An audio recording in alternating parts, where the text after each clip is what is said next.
شكرا. طبعا احنا الاولويه الان هو نرتاحوا نريكوبيريو بشكل جيد، لان المجهود ديال الفريق الثاني اليوم لان غيرنا 11 لاعبين ما عندهمش ايقاع ديال المباريات، فمطالبين اننا نرتاحوا مزيان، وابتداء من الغد نبداو نوجدوا المباراه ديال الربع النهائي اللي هي مباراه مهمه، مباراه مؤهله لكاس العالم.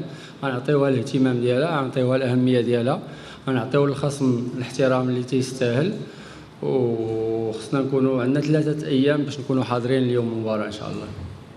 Au contraire, le profit il est énorme parce que si vous suivez bien les matchs et les compositions de l'équipe, on a changé 11 joueurs, vous le savez.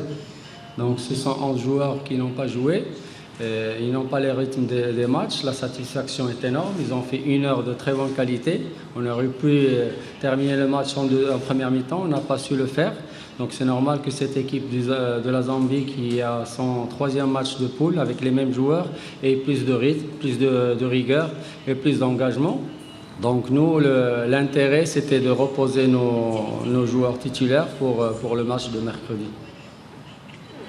طبعا يعني الاستفادة كانت كبيرة، يعني إشراك 10 لاعبين جدد تعطيك فكرة على الجاهزية ديال اللاعبين البدلاء، أيضا أفكار على مستوى تغييرات ربما المباراة ربع النهائي وما تبقى من البطولة، إعطاء إيقاع أيضا اللاعبين اللي ما لعبوش منذ بداية البطولة، فالاستفادة كاملة من ناحية عملية التدوير.